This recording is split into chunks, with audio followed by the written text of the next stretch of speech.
Hi everybody, welcome back to Tip Tuesday. Today I have the ladder barrel out because I want to go over ballet stretches. Now, not everybody has access to a ladder barrel, but almost everybody has a chair, a wall, a blanket bar that they can access to use for the stretches. So don't feel like you have to have this to do it. You can do it on various other accoutrements, so to speak. The number one thing I see or I get asked from riders is, am I strong enough? Am I strong enough? Why am I not strong enough in my seat? Where am I weak?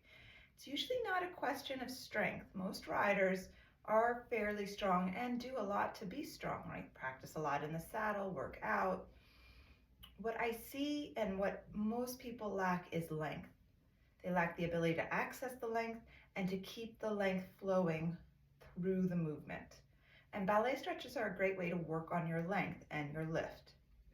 So what you're going to do if you have a ladder barrel is you're going to step into your ladder barrel. Now, if you don't have a nice platform like I have here, you can use yoga blocks or moon boxes for this. And if not, you can stand on the back and use the ladder instead of the barrel for pelvic alignment. You're going to cross one leg over the barrel and you're going to stand up nice and tall. My bottom foot is back up against the ladder and both of my hips are squared back to the ladder. So for a lot of people, this might be quite a stretch. My hands are on the bar behind me and I'm lifting up and lengthening out. I'm using my standing leg and I'm making sure I'm not shifting, right? No translation in my hip, lifted. And then I'm just gonna round forward. And then I roll up and I stretch my chest up. If you have a blanket bar, you can put your heel up on the blanket bar at the barn and do this. It works nicely, I have done it.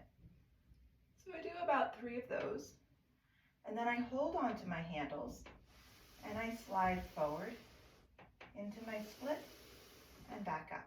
And I do about 3 of those. Working the length through both legs, the lift in the hip and the stretch of the hamstring. After I finish that, I bend the knee and I plant the foot, and I do 3 here. Up and I stretch.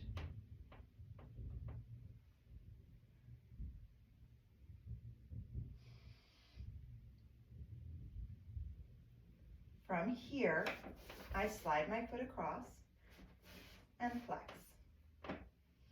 This one is the one where people get the most crooked, right? So it's like a pigeon pose in yoga. And what happens is, you can't quite see from the side, but I shifted my hips really far left. You want to stay standing over your left leg. You don't want to fall out the side of your body, your standing side. And then you're going to round forward.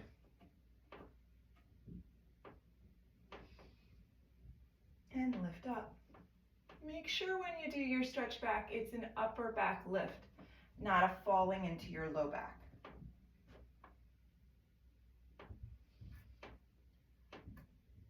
But these feel really good.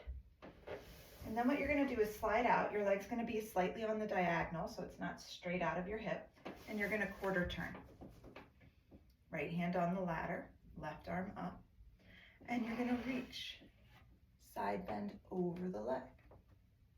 Also really good, staying really lifted through my standing leg and lengthening through the leg that's up on the barrel, or if you have it on a wall or a chair.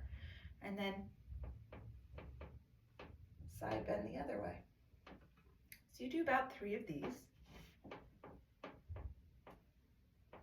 which feel really nice.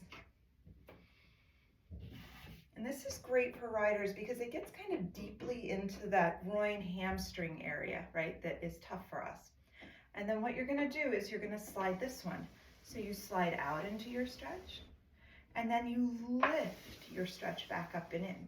So you don't want to go down, right? You don't want to collapse. You want to push down into your standing leg to lift up, or standing foot. So 3 to 4 of those, and then you're going to rotate. Now, most people, we come here. The knees line up, the foot is just outside the sit bone, the heel, and you're gonna lift up. And a lot of people, they feel the stretch right away. If you're nice and flexible in your quads, you can come back and lengthen this way, which feels really good too, right? If you're still really flexible, you can come up onto the bottom rung, straighten your leg back, fold over to find your square, and then you walk up the ladder.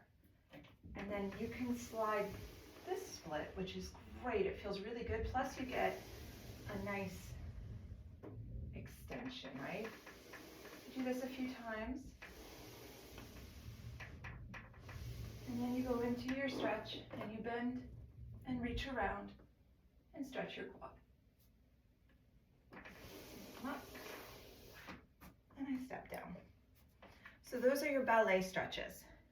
Regular practice will make a difference in the quality of your seat, in the way you connect to your feet, and how you're able to stabilize your seat and be independent of your hands when you ride.